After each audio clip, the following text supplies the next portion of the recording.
கர்த்தராகிய இயேசுவின் நாமத்திலே நாங்கள் உங்களை வாழ்த்துகிறோம். I bring greetings in the name of our Lord Jesus Christ. கர்த்தருடைய சத்தத்தை கேட்பதைப் போல ஒரு சந்தோஷமான காரியம் கிடையாது. There is no great joy than listening to the voice of the Lord. கர்த்தர் நம்மோடு பேச விரும்புகிறார். Lord is desiring to speak to us. கர்த்தர் நம்மோடு பேசும்போது நாம் அந்த சத்தத்தை கவனமாக நாம் கேட்க வேண்டும். When the Lord speaks to us, we have to listen to the voice of the Lord carefully. நம்முடைய வேதாகமத்தை திருப்புவோம் 2 ராஜாக்களின் புத்தகம் 6ஆம் அதிகாரத்திற்கு. Let us turn our Bibles to 2 Kings chapter 6. Second Kings chapter 6. 2 ராஜாக்கள் 6ஆம் அதிகாரம். 2 Kings chapter 6. எல்லாரும் நாம் எடுத்துக்கொள்வோம். இந்த 2 ராஜாக்கள் 6ஆம் அதிகாரத்திலே எலிசா தீர்க்கதரிசியின் காலத்திலே நடைபெற்றதான ஒரு சம்பவம் சொல்லப்பட்டிருக்கிறது. In 2 Kings chapter 6 there was an incident described during the time of Elisha. இந்த வசனத்தை நீங்கள் வாசித்திருக்கலாம், பிரசங்கம் கேட்டிருக்கலாம். You might have read this verse and heard to many preachings. ஆனால் இந்த நாளிலே கர்த்தர் உங்களோடு புதிதாக பேசும்படியாக நீங்கள் திரும்பவும் ஆண்டவரிடத்திலே கேளுங்கள். So ask the Lord so that he can speak to you newly today and now. கர்த்தர் இந்த நாளிலே நம் ஒவ்வொருவரையும் தொடுவாராக, ஆசீர்வதிப்பாராக. May the Lord touch and bless each and every one of us here. இங்கே உட்கார்ந்திருக்கிற நம்ம ஒவ்வொருவருடைய வாழ்க்கையிலும் ஒரு மாற்றத்தை, ஒரு உற்சாகத்தை, உத்வேகத்தை ஆண்டவர் கொண்டு வருவாராக. May the Lord bring a new beginning and an encouragement and cheerfulness in our lives now. இங்கே எலிசா தீர்க்கதரிசியின் காலத்திலே நடைபெற்ற ஒரு அற்புதத்தை குறித்து இந்த பகுதியிலே வாசிக்கிறோம். We can see about a miracle that happened during the time of Elisha. இந்த முதலாவது வசனத்தை நீங்கள் பார்த்தீர்கள் என்றால், if you read the first verse, நாங்கள் அந்த நாட்களிலே பார்க்கிறோம், தீர்க்கதரிசிகள் அவர்கள் என்ன செய்வார்கள், தங்களுக்கு கீழே ஊழியக்காரர்களை வைத்து பயிற்றுவிப்பார்கள். The prophets used to have disciples under them and they used to train them. இயேசு விதமாக அவருக்கு கீழே 12 சீஷர்களை வைத்திருந்தாரோ அதே போல தீர்க்கதரிசிகளும் என்ன செய்வார்கள், அந்த நாட்களிலே ஊழியக்காரர்களை ட்ரெயின் பண்ணுவார்கள். Like how Jesus Christ had his 12 disciples and trained them, the prophets also used to keep the servants of God under them and train them. அப்ப இந்த எலிசா சரியாக ஒரு பைபிள் ஸ்கூல் நடத்துறது போல ஒரு பைபிள் ஸ்கூலை நடத்தி கொண்டிருக்கிறார். Elisha was running a Bible school in those days. தீர்க்கதரிசிகளின் ஸ்கூல், prophetic ஸ்கூல் என்று கூட சொல்லலாம். So we can call it as prophetic school. அந்த ஸ்கூலிலே நிறைய மாணவர்கள் படித்துக் கொண்டிருக்கிறார்கள். In that prophetic school many students are learning. இவ்விதமாய் அந்த சொல்லுவோமே, அந்த இடத்துல ஒரு 25 பேர் தான் தங்கலாம் என்று வைத்துக்கொள்வோம். Let's say only 25 students can stay in that place. ஆனால் இப்பொழுது ஒருவேளை அந்த பைபிள் ஸ்கூல் வளர ஆரம்பித்து விட்டது. Because the Bible school has started to grow. இப்ப 25 பேர் இருக்கிற இடத்துல இப்ப கிட்டத்தட்ட ஒருவேளை 35 பேர் வந்துட்டாங்க. Let's say more, instead of 25 there are 35 people. அப்படியானால் என்ன நடக்கும் அந்த இடத்துல? So what will happen? முதலாம் வசனம் வாசிப்போம். Verse number 1.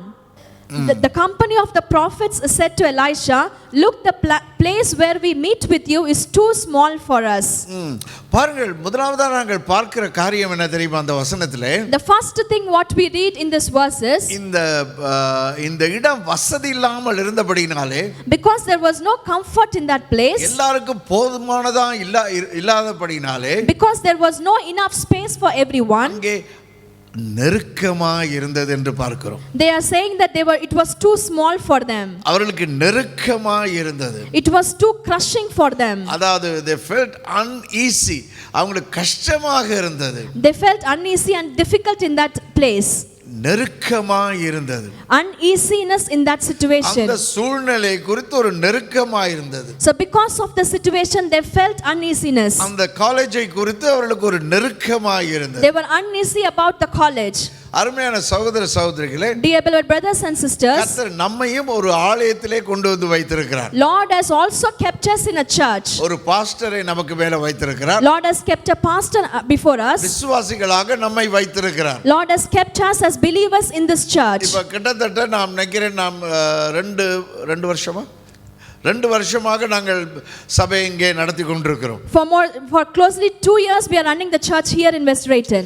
அப்ப 2 வருஷமாக நடந்து கொண்டிருக்கும் போது when 2 years we are running the church, நமக்குள்ளே ஒரு நெருக்கம் உண்டாக வேண்டும். so then we should have the uneasiness within us. நெருக்கம் என்று சொல்லும்போது என்னத்தை நான் இங்கே குறிக்கிறேன்? So when I say uneasiness, what does that mean? அங்கே நெருக்கம் என்பது அங்கே ஆட்கள் கூடி விட்டார்கள். So there it means that so many people have come together now. ஆனால் இங்கே நெருக்கம் என்று சொல்லும்போது When I say uneasiness here, ஐயோ நாம் 2 வருஷம் ஆயிட்டே ஆலயம் ஆரம்பித்து, so it has been 2 years the church has been open. எவ்வளவு முயற்சிகளை நாங்கள் எடுத்து கொண்டிருக்கிறோம். We are taking so many things. ஆனால் இன்னும் இத்தனை ஆசனங்கள் காலியாக இருக்கிறதே.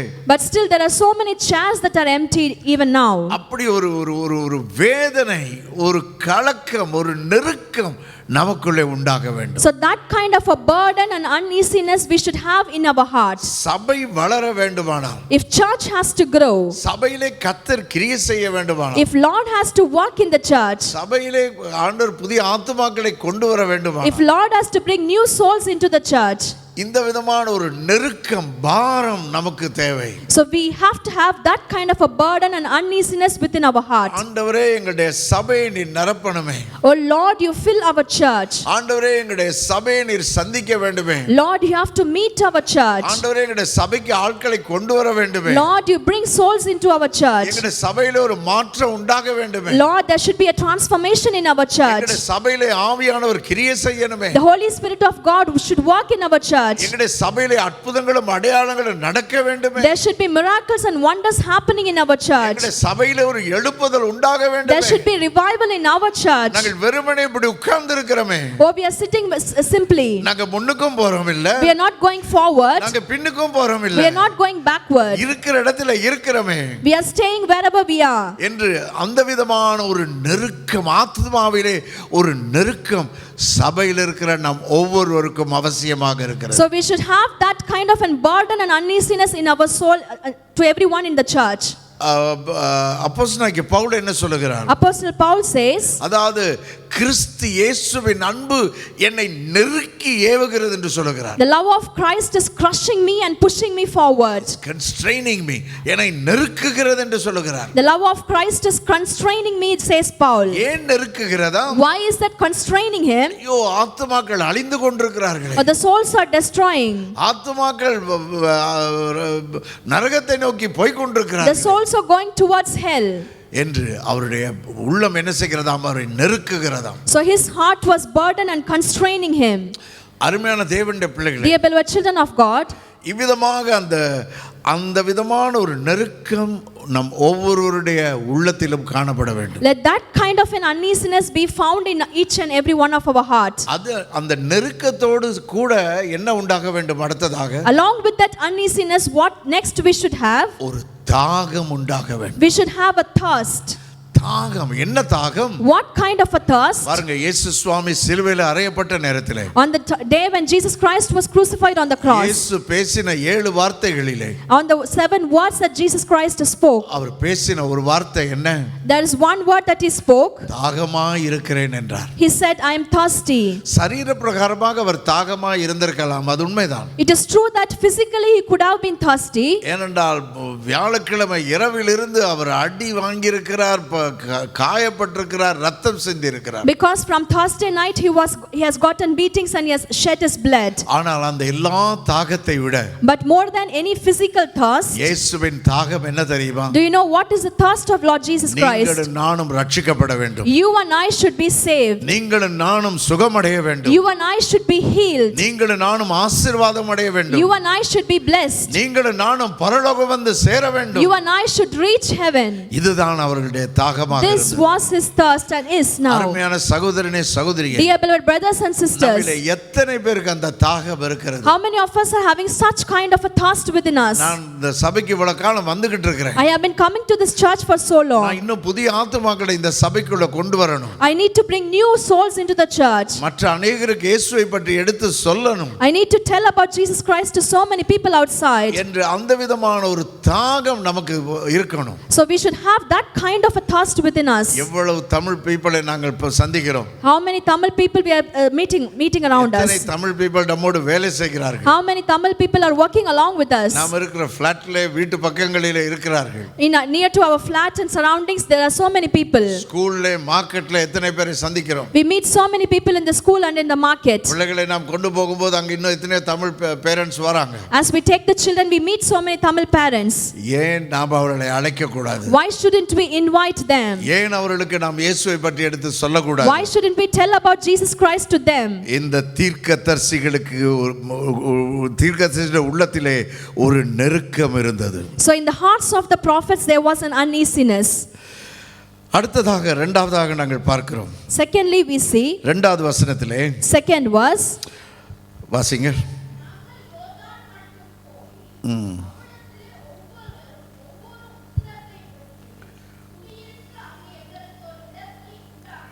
போதும்.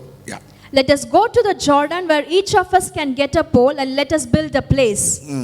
பாருங்க, இரண்டாவதாக இந்த வசனத்திலே இரண்டாம் வசனத்திலே நாங்கள் என்ன பார்க்கிறோம்? In second verse we see இவ்விதமாய் அந்த நெருக்கம் அவர்களுக்கு ஏற்பட்ட போது when there was such an uneasiness happened to them, அவர்களுடைய வாழ்க்கையிலே இன்னொரு காரியம் ஏற்பட்டது. there is one more thing happened in their lives. என்ன ஏற்பட்டது? What is that? இந்த வேலையை செய்வதற்கு நாங்கள் போவோம். Let us go in order to do this work, they said. நாங்கள் போவோம் என்று தீர்மானித்தார்கள். So they decided that we will go to do some work. நாங்கள் போய் மரங்களை வெட்டி கொண்டு வருவோம் என்று தீர்மானித்தார்கள். We will go and cut down the trees and bring back. அருமையான சகோதரனே சகோதரியே, Dear beloved brothers and sisters, நம்ம என்ன நினைக்கிறோம்? what are we thinking? Pastor எதுக்கு இருக்கிறாரு? Why is pastor there? ஊழியக்காரங்க எதுக்கு இருக்கிறாங்க? Why are the servants of God there? அவங்க தானே ஊழியம் செய்யணும். Only they have to do the ministry. அவங்க தான் போய் ஆத்துமாக்களை கொண்டு வரணும். Only the servants of God should go out to bring the souls. அவங்க தான் போய் வீடுகளை சந்திக்கணும். Only they have to go and visit the houses. அவங்க தான் ஹாஸ்பிடல்ல போய் விசிட் பண்ணணும். They have to go and visit the hospitals. அவங்க தான் போய் பிரிசன்ல போய் விசிட் பண்ணணும். They have to go into prison and visit them. அவங்க தான் மற்றவர்கள் மேல கை வச்சு ஜெபிக்கணும். Only pastors and servants of God should pray for others. என்று சபையிலே பொதுவாக எப்பொழுதுமே அப்படிப்பட்ட ஒரு எதிர்பார்ப்பு சபையிலே இருக்கிறது. So such kind of an expectation and understanding is there commonly in the church. ஆனால் அருமையான சகோதரனே சகோதரியே, But dear beloved brothers and sisters, அந்த வாஞ்சை உங்களுக்கும் எனக்கும் இருக்க வேண்டும். but you and I should have that kind of a thirst. இது பாஸ்டருடைய வேலை அல்ல. This is not the work of the pastor. ஊழியக்காரருடைய வேலை அல்ல. This is not only the work of the servants of God. என்னுடைய வேலை. This is my work. ஆத்தும ஆதாயம் செய்ய வேண்டியது என்னுடைய வேலை. Saving souls for the Lord is my job. மற்றவர்களுக்கு போய் இயேசுவை பற்றி எடுத்து சொல்ல வேண்டியது என்னுடைய வேலை. Telling about Jesus Christ to others is my duty. அருமையான தேவனுடைய பிள்ளைகளே, Dear beloved children of God, பாருங்க, நம்முடைய தேசங்களிலே இந்தியாவாக இருக்கலாம், ஸ்ரீலங்காவாக இருக்கலாம், back in India and Sri Lanka, அங்கே நம்முடைய ஆலயங்கள் எல்லாம் நிரம்பி வழிந்து கொண்டிருக்கும். so in those places our churches will be full. விசேஷமாக கட்டடம் இல்லாத பெந்தெகோஸ்தே சபைகளுக்கு பார்த்தால் அவர்களுக்கு ஆராதனை வைப்பதற்கு கூட இடம் இருக்காது. So especially Pentecostal churches without building, they will not have place to conduct the services. இங்கே நாங்க தடுக்கி விழுந்தாலும் கூட ஒரு ஆலயத்துல தான் போய் விழுவோம். So here we have so many churches. எங்க திரும்பினாலும் சர்ச்சா இருக்குது. Wherever we turn we see the church. Church இருந்ததுக்கு என்ன? But the churches are there. சொல்லுவோமே 500 பேர் உட்கார வேண்டிய சர்ச்சில் In the place where 500 people can be seated, 50 பேர் கூட கிடையாது. so there is not even 50 people sitting inside the church today here. அப்படிப்பட்ட ஒரு தேசத்துல நாங்க வாழ்ந்து கொண்டிருக்கிறோம். We are living in such a country. இன்றைக்கு கிறிஸ்தவம் இந்த நாட்டிலே இருக்கிறது என்றால், If Christianity is here in this country, அது வெள்ளைக்காரர்னால இந்த கிறிஸ்தவம் இந்த நாட்டில் இருக்கல. it is not because of the white people the Christianity is here today. ஒரு காலத்துல இருந்தது. There was at one point of time, அவர்கள் தான் எங்களுக்கு கிறிஸ்தவத்தை கொண்டு வந்தார்கள். they were the one who went as missionaries and brought Christianity to us in India and Sri Lanka. ஆகையினால் தான் நமக்கு கிறிஸ்தவ ஸ்கூல்களும் ஹாஸ்பிடல்களும் எல்லாம் நமக்கு கிடைத்தது. That is why we got Christian schools and hospitals.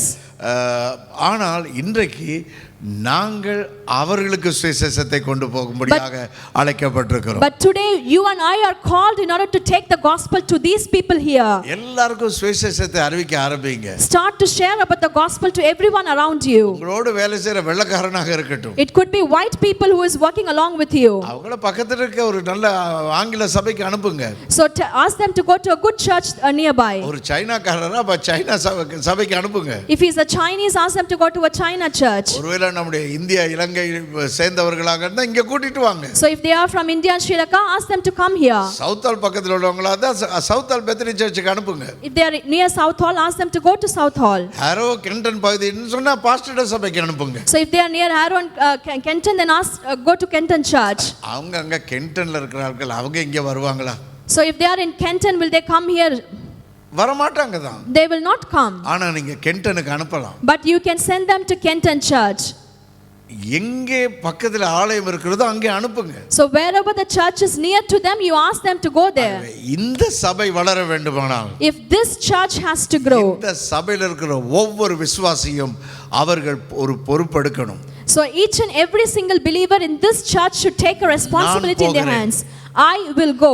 இயேசு பரலோகத்துக்கு போக முன்னதாக, Before Jesus Christ went to heaven, கடைசியாக கொடுத்த கட்டளை என்ன? what is the last command he gave to us? மத்தேயு 28 அதிகாரம் 20 வசனத்திலே நாங்கள் பார்க்கிறோம். Matthew chapter 28 verse 20 we see this. உலகமெங்கும் போங்கள், Go out into the world, சர்வ சிருஷ்டிக்கும் சுவிசேஷத்தை share பிரசங்கியுங்கள், the gospel to the entire creation, நான் உங்களுக்கு கற்பித்தவைகளை அவர்களுக்கு கற்றுக் கொடுங்கள், teach them what I have taught you, பிதா குமாரன் பரிசுத்தாவின் நாமத்தினாலே அவர்களுக்கு ஞான ஸ்நானம் கொடுங்கள், baptize them in the name of the Father, Son and Holy Spirit. பாருங்க, இந்த சுவிசேஷத்தை அறிவிக்கிறதுக்கு நாங்க பைபிள் காலேஜில் போய் படிக்க வேண்டிய அவசியம் கிடையாது. In order to share the gospel, we need not go and study in the Bible college. அதாவது நம்ம பெற்ற சந்தோஷத்தை மற்றவங்ககிட்ட பகிர்ந்து கொள்றோம். Whatever joy we have received, we are sharing that to others around us. நாங்க கண்ட ஒளியை மற்றவர்களுக்கு நாங்க காட்டுறோம். We are showing the light that we have seen. நாங்க கண்டுபிடிச்ச பாதையை அவர்களுக்கு நாங்கள் எடுத்து காட்டுறோம். We are showing them the path that we have found out. இந்த வரம் எல்லாருக்கும் கொடுக்கப்பட்டிருக்கிறது. So this gift is given to each and every one of the Christian. நாங்கள் வாசிக்க நேரமில்லை. ஏசாயா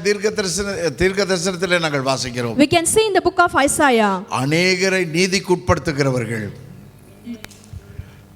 அநேகரை நீதிக்குட்படுத்துகிறவர்கள், Those who bring so many people in the path of the righteousness, அவர்கள் என்றென்றைக்கும் ஜொலிக்கும் நட்சத்திரங்களைப் போல இருப்பார்கள். they will be like shining stars forever. இன்னைக்கு நம்ம எல்லாரும் என்ன செய்றோம்? இந்த நட்சத்திரங்களை பார்த்து நாங்க பெரிய அடே அப்பா அவங்க என்ன பெரிய நட்சத்திரம்ங்கறோம்.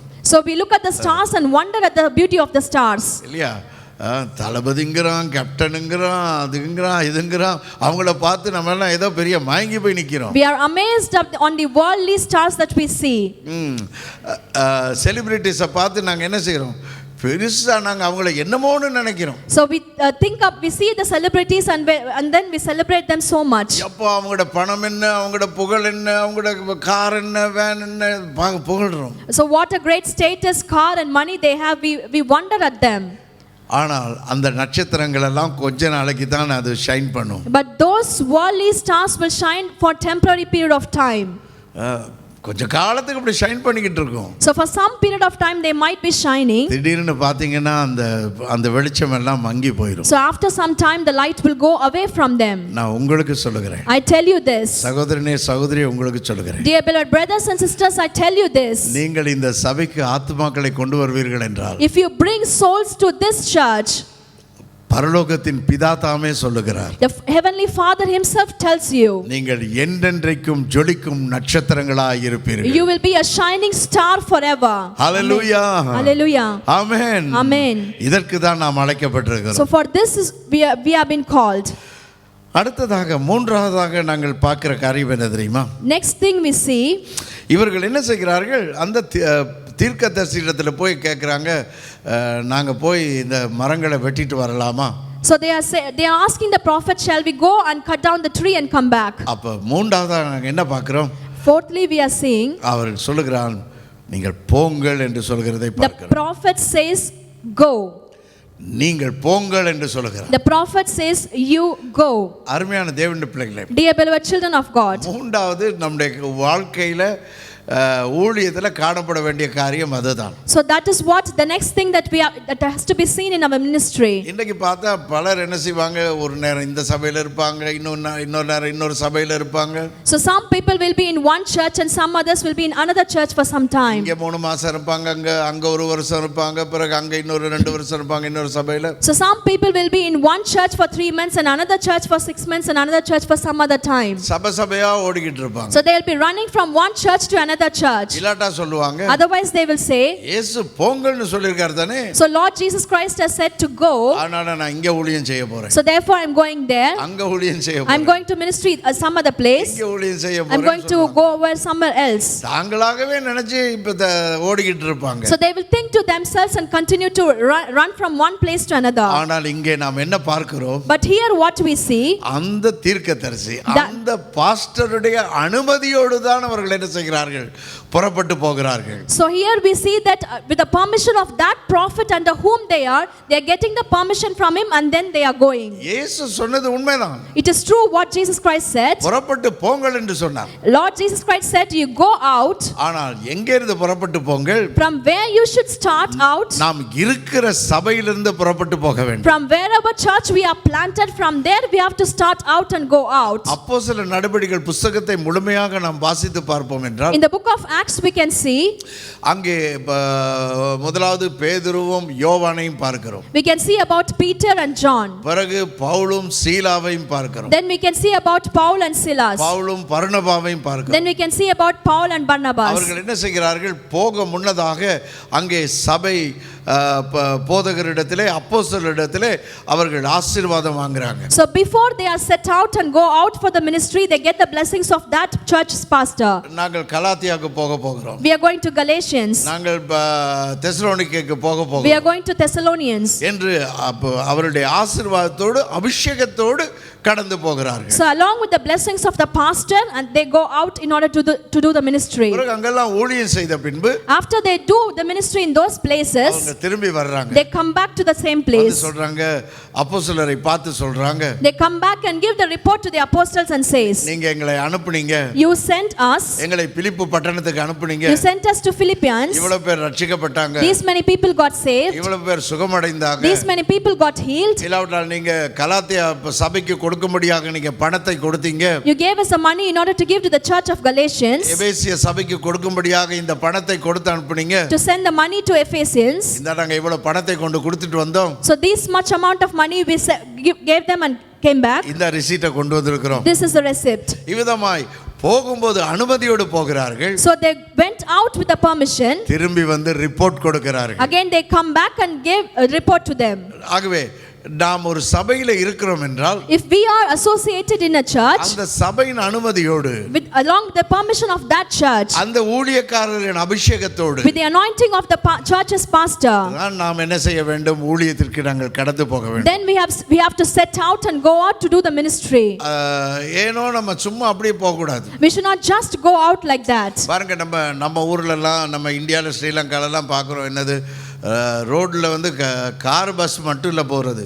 so in India and Sri Lanka, not only bus and car is going on the road, ரோட்ல வேற என்ன போகும், what else will go? ஆடு மாடு கழுதை எல்லாம் போகும். so sheep, lamb, cow, everything will walk on the street. யாருக்கு அந்த மாடு சொந்தம், so to who does that cow belongs to? யாருக்கு அந்த ஆடு சொந்தம், who does that goat belongs to? யாருக்கு அந்த கழுதை சொந்தம், who does that donkey belongs to?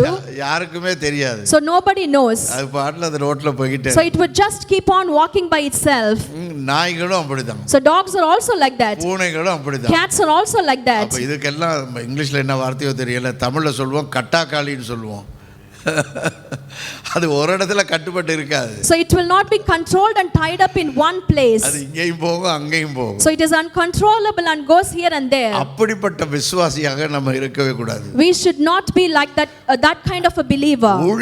ஊழியக்காரர்களுடைய ஆளுகைக்குள்ளே நாம் இருக்க வேண்டும். we should be under the control and ruling of the pastors that Lord has given to us. சங்கீதக்காரனாகிய தாவீது அதை சொல்லுகிறான். psalmist David says like this, 23ஆம் சங்கீதத்திலே, Psalm 23, கர்த்தர் கர்த்தர் என் மேய்ப்பராக இருக்கிறார். The Lord is my shepherd. அப்ப கர்த்தர் என்ற மேய்ப்பருக்கு கீழே தான் நான் இருக்கிறேன். So I am under the shepherd, my Lord. அப்ப கர்த்தர் என் மேய்ப்பராக இருக்கிறார். If Lord is my shepherd, நான் தாழ்ச்சி அடையேன். I will not lack anything. அவர் என்ன செய்கிறார்? அவர் என்ன பண்ணுகிறார்?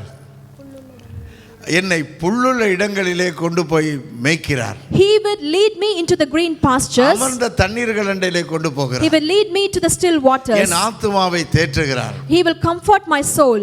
பாத்தீங்களா? அப்ப அவர் தான் என்னை கொண்டு போகிறார். He is the one who leads me to a place. அப்ப ஆண்டவருடைய ஆசீர்வாதம் இல்லாமல், Without the blessing of the Lord, ஆண்டவருடைய அனுமதி இல்லாமல், without the permission of the Lord, தேவனுடைய ஊழியக்காரருடைய அனுமதி இல்லாமல் without the permission of the servant of the Lord, நம்ம போகவே கூடாது. we should not go out. அவருடைய அனுமதியோடு தான் நாம் போகணும். We have to go out with his permission. அடுத்ததாக நாங்க என்ன பார்க்கிறோம்? Next we see 3ஆம் வசனத்திலே பார்க்கிறோம். in verse number 3, இவ்விதமாய் அவர்கள் போங்கள் என்று சொன்ன உடனே, when after prophet said you go, அவர்களில் ஒருவன் என்ன சொல்றான்? one of them said, அப்பொழுது ஒருவன் என்ன சொல்கிறான்? and one of them said, வாசிக்கமா. won't you please come with your servants? அடுத்த காரியம் என்ன பார்க்கிறோம் தெரியுமா? Next we see, போங்கன்னு சொன்னோனே அவங்க ஓடிடல. so after prophet said go, they just did not go out. அவங்க என்ன சொல்றாங்க? They are saying, pastor, prophet, நீங்க எங்களோட வரணும். you please come with your servants. நீங்க வந்தா மாத்திரம் தான் நாங்க போவோம். So we will go only if you come with us. பாருங்க எவ்வளவு பெரிய ஒரு எவ்வளவு நல்ல காரியம் பாருங்க. See how much good thing it is. இல்லையா? நம்ம சில நேரம் எனக்கு இப்போ எல்லாம் தெரியும். இப்போ நான் பைபிள் காலேஜில் தானே படிக்கிறேன், இப்போ இந்த தீர்க்கதரிசிகள் ஸ்கூலில் தானே படிச்சுக்கிட்டு இருக்கிறேன். Because I am studying in the Bible college and in the prophetic school, இப்போ எனக்கு எல்லாம் தெரியும். I now know everything. நான் இப்போ எத்தனை வருஷமா இந்த சபைக்கு வரேன். For how many years I am coming to this church? எனக்கு இப்போ எல்லாம் தெரியும். I now know everything. எனக்கு எங்கேயும் போக தெரியும், எதையும் பேச தெரியும். I know to go anywhere and speak anything. அப்படி அவங்க சொல்லல. They did not speak like that. அவங்க என்ன சொன்னாங்க? What did they say? நீங்க எங்களோட வந்தால் அன்றி, without you coming with us, நாங்க போக மாட்டோம். we will not go. நீங்க எங்களோட வாங்க. You come with us. அருமையான சகோதரனே சகோதரி, Dear beloved brothers and sisters, நம்முடைய வாழ்க்கையில நம்ம நிறைய பிழைகள் விடுறதுக்கு காரணமே ஆண்டவர் நம்மோட வராததுனால தான். We do so many mistakes in our life because Lord is not coming with us. நம்முடைய திருமண வாழ்க்கையாக இருக்கலாம். It could be our marriage life. நம்முடைய ஜாப் சிச்சுவேஷனாக இருக்கலாம். It could be our job situation. இல்லாவிட்டால் ஒரு வீடை வாங்குற காரியமாக இருக்கலாம். Or otherwise it could be a buying a house. இல்லாவிட்டால் வேற ஏதோ ஒரு முக்கியமான தீர்மானத்தை நம்முடைய வாழ்க்கையில் எடுக்கிறோம்னு வைங்க. Or otherwise we are taking an important decision in our life. நாம் சுயமாக சுய ஞானத்தோடு சுய பலத்தோடு அதை நாம் எடுத்து விடுகிறோம். We take a decision based on ourself and our understanding and our strength. நம்முடைய மனசு என்ன சொல்லுகிறதோ அதன்படி நாம் செய்கிறோம். We are doing according to what our mind says to us. நம்முடைய மாம்சம் என்ன சொல்லுகிறதோ அதன்படி செய்கிறோம். We are doing according to what our flesh tells us. நம்முடைய ஐம்புலன்கள் என்ன சொல்லுகிறதோ அதன்படி செய்து விடுகிறோம். We are doing according to what our five senses talk to us. பாருங்க, அந்த ஏவாள் என்ன பண்றா? What does Eve do? அந்த பழத்தை பார்த்தபோது, as soon as she saw the fruit, அது பார்க்க கண்களுக்கு பார்க்க அழகா இருந்ததாம். it was so beautiful in her eyes. அழகா இருந்தது. It was beautiful. பிறகு அது நல்ல மணமடிக்குது. Then it was smelling very good. அது மாத்திரமல்ல, வாய்க்கு ருசியாக இருந்தது. Not only that, it was so tasty to our mouth. அப்ப என்ன நம்மை கண்ட்ரோல் பண்ணுது? So what is controlling us? நம்முடைய ஐம்புலன்கள். Our five senses. அப்ப நம்முடைய புலன்களின்படி நாம் நம்முடைய வாழ்க்கையை கொண்டு போவோம் என்றால், if we lead our life according to our own five senses, ஆதாம் ஏவாளுக்கு என்ன நடந்தது? what happened to Adam and Eve? பாவத்திலே விழுந்தார்கள். They fall for the sin. நிர்வாணமானார்கள். They were naked. சாபத்தை தேடிக் கொண்டார்கள். They brought the curses onto them. அண்டையிலிருந்து இன்னைக்கு வரைக்கும் நாமும் என்ன செய்கிறோம்? அந்த சாபத்துக்குள்ளும் நாசத்துக்குள்ளும் மோசத்துக்குள்ளும் அகப்பட்டு போயிருக்கிறோம். From that day until today, we are also stuck inside the curses and sin. அருமையான தேவனுடைய பிள்ளைகளே, Dear beloved children of God, என்னுடைய வாழ்க்கையிலே ஆண்டவர் தேவை. I need Lord in my life. பாருங்க, இந்த இஸ்ரவேல் ஜனங்கள் எகிப்து தேசத்திலிருந்து கானான் தேசத்துக்கு போய் கொண்டிருக்கிறார்கள். The people of Israelites were traveling from Egypt to Canaan. ஆண்டவர் ஓங்கிய புயத்தினாலும் பலத்த கையினாலும் அவர்களை எகிப்து தேசத்திலிருந்து விடுதலையாக்கி கொண்டு வந்தார். In his raised hands and mighty arms, Lord brought them out from Egypt. அவர்களுக்கு பகலிலே வெயில் அவர்களை தாக்காதபடிக்கு மேக ஸ்தம்பமும், He was the pillar of cloud in the morning. இரவிலே அவர்கள் இருள் சூழாதபடிக்கு அவர்களுக்கு அக்கினி ஸ்தம்பமும், He was the pillar of fire during the night time. இவ்விதமாய் முன்னும் பின்னும் போய் கொண்டிருந்தார். So likewise he was traveling before and after. அவர்களுக்கு பசி ஏற்படாதபடிக்கு அவர்களுக்கு மன்னாவை கொடுத்தார். In order that they can be fed, Lord gave manna to the people of Israelites. மலையிலிருந்து தண்ணீரை கொண்டு வந்தார். From the rock he brought out water. இறைச்சியை கேட்டபோது காடைகளை கொண்டு வந்து இறக்கினார். So he gave meat when the people asked for that. அது மாத்திரமல்ல, இன்னொரு காரியம் என்ன பார்க்கிறோம்? Not only that we see, நமக்கெல்லாம் ஒரு 3 மாதம் 6 மாதம் போகும்போதே ஷூஸ் எல்லாம் என்ன செஞ்சது, ஷூஸ் உடைஞ்சு போகுது, தேஞ்சு போகுது. So our shoes will be torn out when if it is 3 months or 6 months. ஆனால் அங்கே சொல்லப்பட்டிருக்கிறது, But there it has been written, அவர்களுடைய ஷூஸ் ஸ்லிப்பர்ஸ் தேய்ந்து போகவில்லையா. so their shoes and sandals did not torn out after they traveled that long. இவ்வளவு ஆச்சரியமாக தேவன் அவர்களை வழிநடத்தினார். So how miraculously Lord led them out of Egypt. ஆனால் அவர்கள் திரும்பவும் பாவம் செய்து கொண்டிருந்தார்கள். But again and again the people of Israelites went back to sin. திரும்பவும் ஆண்டவரை வேதனைப்படுத்தி கொண்டிருந்தார்கள். Again and again they put the Lord in order to grieve. ஆண்டவர் சொன்னார், Lord said, மோசேயை பார்த்து, looked at Moses and said, Moses, நீ வேணா அந்த ஆட்களை கொண்டு போ. So you take back those people. நான் வர மாட்டேன். I am not going to come. I have had enough. போதும். I have had enough. எனக்கு இனிமே அந்த ஆட்களோட காலம் கடத்த முடியாது. So I am not going to travel with these people anymore. நான் வரல, நீ போ. So it is enough, I am not going to come. மோசே என்ன சொன்னார்? Do you know what Moses said? ஆண்டவரே, Lord, நீங்க வராட்டா, if you are not coming with us, நான் போக மாட்டேன். I am not going to go. நீங்க வராட்டா நாங்க போக மாட்டோம். We are not moving out without you coming with us. எவ்வளவு அருமையான வேண்டுதல் பாருங்க. So look at what a good prayer it was. இதே காரியத்தை தான் நீங்களும் நானும் நம்முடைய வாழ்க்கையில செய்யணும். So this is what you and I should do in our lives. ஆண்டவரே, நீர் வராட்டா, If Lord, if you are not coming, நான் போக மாட்டேன். I am not going to step up. நீர் என்ற வாழ்க்கையில வராட்டா, If you are not with me in my life, நீர் எனக்கு வெளிப்படுத்தாட்டா, if you do not reveal yourself to me, நீர் என்ற மனசுல ஒரு சமாதானத்தை உண்டு பண்ணாட்டா, if you don't bring peace into my heart, நான் இந்த வீட்டை வாங்க மாட்டேன். I am not going to buy this house. இந்த காலேஜுக்கு போக I am மாட்டேன். not going to go to this college. இந்த ஆளை திருமணம் செய்ய I am மாட்டேன். not going to marry this person. எனக்கு ஒரு சமாதானம் தேவை. I need a peace in my heart. நீர் என்னோடு வருகிறீர் என்பதை நான் உணர வேண்டும். Lord, I have to experience and understand that you are coming with me. இந்த விதமாய் தேவனை நாம் நம்முடைய வாழ்க்கையில அழைக்கணும். So like this we have to call and invite Lord into our lives. அவர் வராம உங்க வாழ்க்கையில ஒரு தீர்மானம் எடுக்காதீங்க. Without Lord coming with you, do not take any decision in your life. ஆண்டவர் நம்மோட இல்லைன்னு சொன்னா, If Lord is not with us, நம்முடைய வாழ்க்கை ஒரு பெரிய டிசாஸ்டர், ஒரு அழிவுதான். so our life will be a great disaster. உடனே நாங்கள் பார்க்கிறோம் அந்த 3வது வசனத்திலே அந்த ஊழியக்காரர் எலிசா தான் வருகிறேன் என்று போகிறான். So then we see that Elisha says that okay, I will come. 4ஆம் வசனத்திலே பார்க்கிறோம் அவர்கள் போய் மரங்களை வெட்டினார்கள். In 4th verse we see that they went out and they cut down the trees. இவ்விதமாய் அந்த மரங்களை வெட்டி கொண்டிருந்தார்களே, When they were cutting down the trees, அந்த விதம் மரங்களை வெட்டி கொண்டிருக்கும் போது ஒருத்தனுடைய கோடரி அந்த ஆற்றுக்குள் விழுந்து விட்டது. So one of the servants' axe fall into the river. அது விழுந்தது மாத்திரமல்ல, Not only that the axe fall into the water. 5ஆம் வசனத்துல பாத்தீங்கன்னா, In verse number 5 we see அவன் அழ ஆரம்பிச்சிட்டான். he started to cry. ஏன்னா அது அவனுடைய கோடரி இல்ல. Because it does not belong to him. அங்க பக்கத்து வீட்டுல வாங்கிட்டு வந்தது. He has borrowed it from the neighbor and he has come. இரவலாய் வாங்கிட்டு வந்தது. He has borrowed it and he has come. ஐயோ, oh my God, நான் எப்படி இப்ப திரும்ப போவேன்? how will I go back? பக்கத்து வீட்டுக்காரனுக்கு நான் என்ன சொல்வேன்? What will I answer to my neighbor? நான் இரவலாய் வாங்கிட்டு வந்ததே, I have borrowed the axe and have took it here. என்று அழ ஆரம்பிக்கிறான். He started to cry.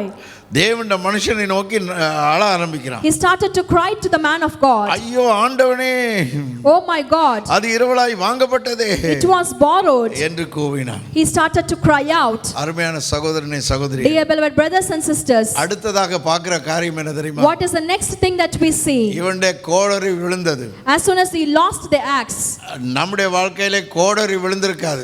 in our lives the axe might not have fallen, ஆனால் வேற ஏதோ ஒரு பிரச்சனை வந்திருக்கலாம். but some other problem should be there in our lives. நம்முடைய குடும்பத்திலே ஒரு பிரச்சனை, There should be some problem in the family, நம்முடைய பிள்ளைகளிலே ஏதோ ஒரு பிரச்சனை, some problem in our children, நம்முடைய பிசினஸ்ல ஏதோ ஒரு நஷ்டம், a problem in our business or loss, நமக்கு ஒரு கடன், a debt, நம்முடைய சரீரத்தில் ஒரு வியாதி, there is a sickness in our body, நம்முடைய ஜாப் சிச்சுவேஷனிலே ஒரு problem, there is a problem in our job situation, ஒரு visa situation, there is a problem in the visa, நம்முடைய கான்ட்ராக்ட் ஒருவேளை முடிய போகுது, maybe our contract is coming to an end. நாம் என்ன பண்ணுகிறோம், What are we doing? என்ன செய்கிறோம்? அப்படிப்பட்ட So in சூழ்நிலையில that kind of a struggle and problem, what are we doing? நம்ம என்ன பண்ணுவோம்? What will we do? நம் நண்பர்களிடத்துல போவோம், We'll go to our friends, லாயர்கிட்ட போவோம், we'll go to the lawyer, டாக்டர்கிட்ட we'll போவோம், go to the doctor, மாமாட்ட மச்சான்ட்ட போவோம். we'll go to our relatives. இவங்கெல்லாம் நமக்கு உதவி செய்வாங்கன்னு நினைப்போம். Maybe they will help us, we will think. மனுஷனை நாங்கள் நம்புவோம். So we will believe the human beings. இல்லாவிட்டால் நம்ம என்ன Or சொல்வோம்? otherwise what we will say? எனக்கு படிப்பு இருக்குது, I have education, இந்த படிப்புனால இந்த பிரச்சனையை தீர்த்திடலாம். I can solve the problem with the help of my education, we will say. என்கிட்ட பணம் இருக்குது, I have money, இந்த பணத்தினால இந்த பிரச்சனையை தீர்க்கலாம். with my money I will solve the problem. ஒன்று மற்றவர்களை நம்புவோம், Either we will believe in the other human beings, இல்லாவிட்டால் நம்மை நம்புவோம். or otherwise we will believe on ourselves. இது ரெண்டுமே நமக்கு ஃபெயிலியர் ஆக போய்விடும். All these both of these things will bring failure, ஏனென்றால் வேத வசனம் சொல்லுகிறது, because the word of the Lord உன் says, சுய புத்தியின் மேல் சாயாதே என்று சொல்லுது. the word of God says, do not rely on your own understanding. இன்னும் வேதம் சொல்லுகிறது, Bible says, நாசியில சுவாசம் உள்ள மனுஷனை நம்பாதேன்னு சொல்லுது. do not believe all those who have breath in their nostrils, says the word. அது என்னுடைய மாமாவா இருக்கலாம், It could be my uncle, மச்சானா இருக்கலாம், otherwise my relative, அண்ணன் தம்பியாக a இருக்கலாம், brother or sister, லாயராக இருக்கலாம், otherwise lawyer, டாக்டராக இருக்கலாம். could be a doctor. நம்ப வேண்டாம்னு சொல்லுது. So it says, do not believe them. அப்ப இவன் என்ன பண்றான்? So what does he do?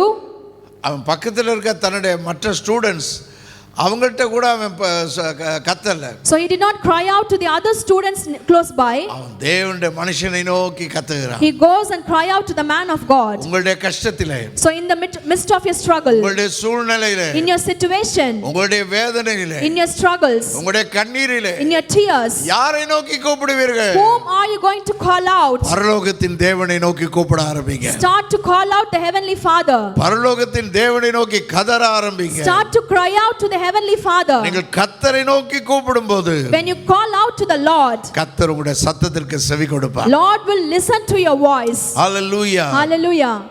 அடுத்ததாக நாங்கள் பார்க்கிறோம், Next we see 6ஆம் வசனத்துக்கு வந்தபோது in verse number 6, தேவனுடைய மனுஷன் அவனை பார்த்து கேட்கிறார், the man of God is asking him, உன்னுடைய கோடரி எங்கே விழுந்தது? where did your axe fall? உன்னுடைய கோடரி எங்கே விழுந்தது? Where did your axe fall? அருமையான சகோதரனே சகோதரியே, Dear beloved brothers and sisters, இன்றைக்கு உங்களுடைய இந்த கவலைக்கு காரணம் என்ன? what is the reason for your worries today? உங்களுடைய வேதனைக்கு காரணம் என்ன? What is the reason for your pain? ஏன் இந்த சூழ்நிலையில நீங்க உட்கார்ந்துகிட்டு இருக்கீங்க? Why are you sitting in this kind of a situation?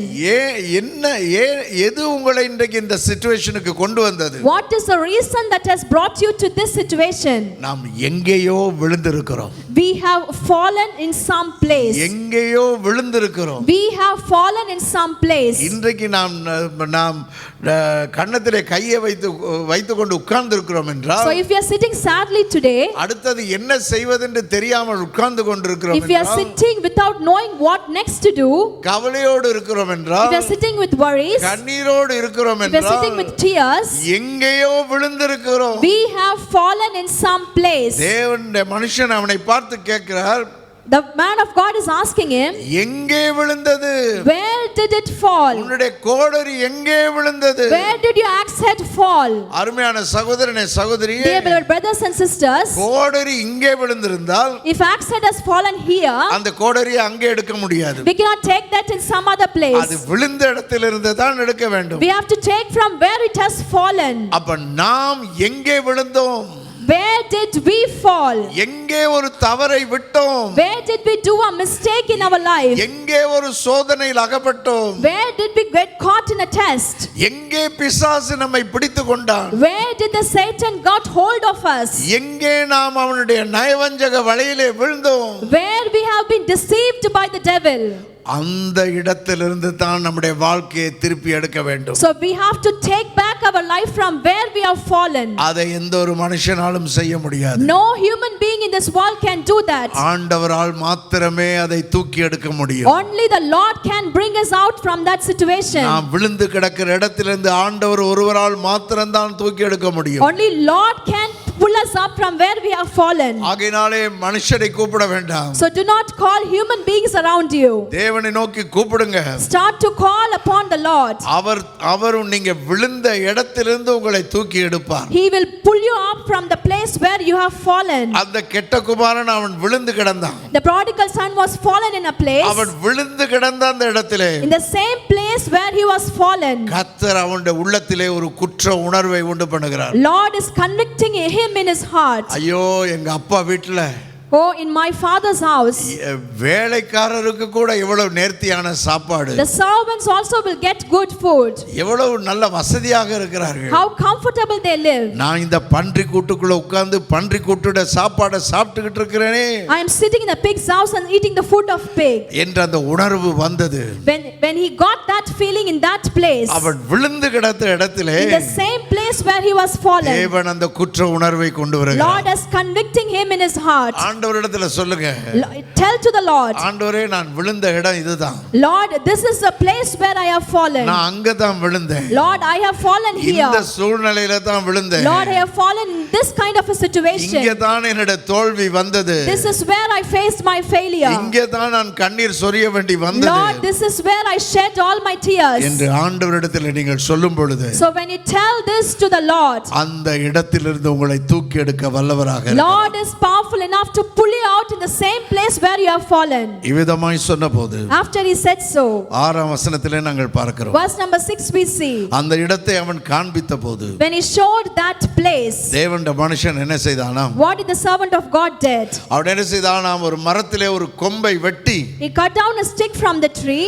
அதை வெட்டி He cut it down. அதை தண்ணீருக்குள்ளே He போட்டான். just threw it into the river. ஒரு கொம்பை வெட்டி He cut the stick அதை தண்ணீருக்குள்ளே போட்டான். and threw it into the water. அந்த ஆற்றுக்குள்ளே போட்டான். He threw it into that river. போட்ட உடனே As soon as he threw it into the போட்ட river, உடனே soon after that, என்ன நடந்ததா? what happened? அந்த இரும்பு மிதந்ததா. The axe head began to float. அந்த இரும்பு மிதந்தது. The iron axe head began to float on the water. அருமையான தேவனுடைய பிள்ளையே, Dear beloved children of God, அந்த கொம்பு என்ன? what is that axe head? வாசித்து பாருங்கள். 148ஆம் சங்கீதம் 14ஆம் வசனம். Psalm 148 verse number 14. தமிழ் வேதாகமத்தில் அது தெளிவாக சொல்லப்பட்டிருக்கிறது. In Tamil it is very clear. He has raised up for his people a horn, the praise of all his saints of Israel, the people close to his heart, praise the Lord. பாருங்க, அந்த 148ஆம் சங்கீதம் 14ஆம் வசனத்திலே, In Psalm 148 verse number 14, விசேஷமாக தமிழ் வேதாகமத்திலே நான் சொன்னது போல அது தெளிவாக இருக்கிறது. it is very clear in Tamil translation. அங்கே சொல்லப்பட்டிருக்கிறது, கர்த்தர் தம்முடைய ஜனத்துக்கு என்று ஒரு கொம்பை ஏற்படுத்தினார் என்று. Lord has prepared a horn for his people. அந்த கொம்பு என்றால் அங்க யாரை பற்றி பேசுகிறது? So what does this horn means? எதிர்காலத்தில் இந்த பூமியிலே வந்து பிறக்க போகிற இயேசுவை பற்றி தான் அந்த வசனம் சொல்லுகிறது. The verse speaks about Jesus Christ who is going to be born in the future. அப்ப பாருங்க, இந்த கோடரி கீழே ஆற்றுக்குள்ளே விழுந்து கிடக்கிறது. The axe head is fallen into the river. இந்த கோடரியை எடுக்க வேண்டுமானால் if we have to take out that axe head, ஒரு கொம்பு அங்கே வெட்டி வீசப்பட வேண்டும். a horn has to be cut down and thrown into the river. பரலோகத்தின் தேவனானவர், The heavenly Father, அவருடைய சொந்த குமாரனாகிய இயேசுவை, his son Jesus Christ, அந்த கொம்பை இந்த பூமியிலே எறிந்தார். he broke that horn and threw it into this world. இந்த ஆறு சமுத்திரம் என்ற இந்த உலகத்துக்குள்ளே வீசினார். He threw it into this water, this world. அந்த கொம்பு வந்தபடினாலே, That horn Jesus Christ, because he has come into this world, இன்றைக்கு நீங்களும் நானும் ரட்சிக்கப்படக்கூடியதாக இருக்கிறது. you and I are saved today. அந்த சேற்றுக்குள் இருந்து, So from that muddy area, அந்த ஆழத்தில் இருந்து, from that deepest place, நாங்கள் வெளியிலே வரக்கூடியதாக we இருக்கிறது. were able to come out. ரட்சிப்படையக்கூடியதாக We இருக்கிறது. have been saved because of that. பாடல் கூட இருக்கிறது, நம்முடைய ரட்சணிய கொம்பு இயேசு என்ற ஒரு பாடல் இருக்கிறது. So there is a song which says that our salvation of horn is Jesus Christ. Hallelujah, Hallelujah. இயேசு தான் அந்த கொம்பு. Jesus Christ is the horn. அந்த கொம்பை பிடித்துக் கொள்ளுங்கள். Hold on to Jesus Christ, who is the horn of salvation. இன்னைக்கு என்ன சூழ்நிலை உங்களை பாதித்துக் கொண்டிருக்கிறது? Whatsoever situation might be disturbing you. எந்த சூழ்நிலை உங்களை அந்த தண்ணீருக்குள்ளே ஆழ்த்தி பிடித்துக் கொண்டிருக்கிறது? What situation is holding you, immersing you into the water? இயேசு என்ற கொம்பால் உங்களை தூக்க முடியும். Lord Jesus Christ can pull you out. நீங்க சொல்லலாம், You can say, பாஸ்டர் உங்களுக்கு தெரியாது, Pastor, you do not know. இந்த பிரச்சனை பயங்கரமானது, My problem is great. என்னுடைய கடன் ரொம்ப பாரதூரமான கடன் இருக்குது, I have a big debt. என்னுடைய வியாதி அது டாக்டரால சுகமாக்க முடியாது, My sickness cannot be healed by the doctor. என்னுடைய பிரச்சனை பெருசு pastor, Pastor, my problems are very, very big. என்னுடைய கான்ட்ராக்ட் முடியுது, My contract is coming to an end, you might say. எனக்கு இனிமே வேலை கிடைக்காது, இங்க I will not get job anymore, you might say. என்னுடைய விசா முடிவுக்கு வருது, My visa is coming to an end, you might say. இந்த விசாவை எக்ஸ்டெண்ட் பண்ண முடியாது. Nobody can extend my visa. நான் உங்களை பார்த்து கேட்கிறேன், I am asking you, looking at you and asking you, இரும்பு தண்ணீரில் மிதக்க முடியுமா? can an iron axe head float on the water? முடியுமா? Is it possible or not? இரும்பு மிதந்ததா இல்லையா? Did the iron axe head floated on the water according to this or not? மிதந்தா இல்லையா? Did it float or not? Yes. எல்லாரும் இரும்பு மிதந்ததா இல்லையா? அப்ப God can suspend the laws of nature. இயற்கையின் சக்தியை, இயற்கையின் சட்டதிட்டங்களை அவரால் மாற்ற முடியும். God is powerful enough to suspend all the laws of the nature. எது முடியாது என்று நீங்கள் சொல்லிக் கொண்டிருக்கிறீர்களோ, Whatever you are saying that impossible in your life, எது சரி வராது என்று சொல்லிக் கொண்டிருக்கிறீர்களோ, whatever you are saying that it is not going to be right, அதை தேவனால் மாற்ற முடியும். Lord is powerful enough to change that in your life. Hallelujah, Hallelujah. அது இரும்பாக இருக்கலாம், It could be an iron. ஆண்டவர் மிதக்க பண்ணுவார். Lord will make it to float on the water. நெஞ்சில கை வச்சு சொல்லுங்க, So keep your hands on your heart and say, உங்களுடைய சூழ்நிலை எதுவாக இருந்தாலும், whatsoever may be a situation, நெஞ்சில கை வைத்து சொல்லுங்க, so keep your hands in your heart and say, இரும்பு மிதக்குமானால் if iron can float, என் பிரச்சனை மாற முடியும். my problem will change. இரும்பு மிதக்குமானால் If iron axe can float, என்னுடைய பிரச்சனை மாற முடியும். my Lord will change my problem. Hallelujah, Hallelujah. ஹalleluya. கரங்களை தட்டி அவருக்கு மகிமை கொடுப்போம். Hallelujah. ஹalleluya. Hallelujah. அருமையான தேவனுடைய பிள்ளைகளே, Dear beloved children of God, ஆண்டவர் சொல்லுகிறது என்ன? what does the Lord says? நீ விசுவாசித்தால் தேவனுடைய மகிமையை காண்பாய். If you believe, you will see the glory of the Lord. நீ விசுவாசித்தால் தேவனுடைய மகிமையை காண்பாய். If you believe, you will see the glory of the Lord. நம்முடைய விசுவாசமே உலகத்தை ஜெயிக்கிற ஜெயம். Our faith will bring the victory over the world. தேவனுடைய வார்த்தையை பேச ஆரம்பிங்க. Start to speak the word of the Lord. தேவனுடைய வார்த்தையை அறிக்கை செய்ய ஆரம்பிங்க. Start to declare and proclaim the word of the Lord in your mouth. உங்களுக்கு வியாதி இருக்கிறதா? Do you have sickness? சொல்லுங்கள், இயேசு கிறிஸ்துவின் தழும்புகளால் குணமானேன் என்று சொல்லுங்கள். So tell that I have been healed by the stripes of the Lord Jesus Christ. பயம் வந்து உங்களை தாக்கி கொண்டிருக்கிறதா? If fear is approaching you, சொல்லுங்கள், என்ன தேவன் எனக்கு பயமுள்ள ஆவியை தராமல் அன்பும் பலமும் தெளிந்த புத்தியுள்ள ஆவியை தந்திருக்கிறார் என்று சொல்லுங்கள். Lord has not given me the spirit of fear, but he has given me the spirit of power and love. ஆகவே எதிர்மறையான வார்த்தைகளை பேச ஆரம்பிங்க. Speak positive words. தேவனுடைய வார்த்தை, விசுவாச வார்த்தையை பேச ஆரம்பிங்க. Start to speak positive words in the word of the Lord. இவ்விதமாய் நீங்கள் செய்யும்போது When you do like this, உங்க வாழ்க்கையில் இருக்கிற இரும்பும் மிதக்க ஆரம்பிக்கும். so whatever iron you have in your life, it will start to float. Amen. Amen. கர்த்தர் உங்களை ஆசீர்வதிப்பார். May the Lord bless you.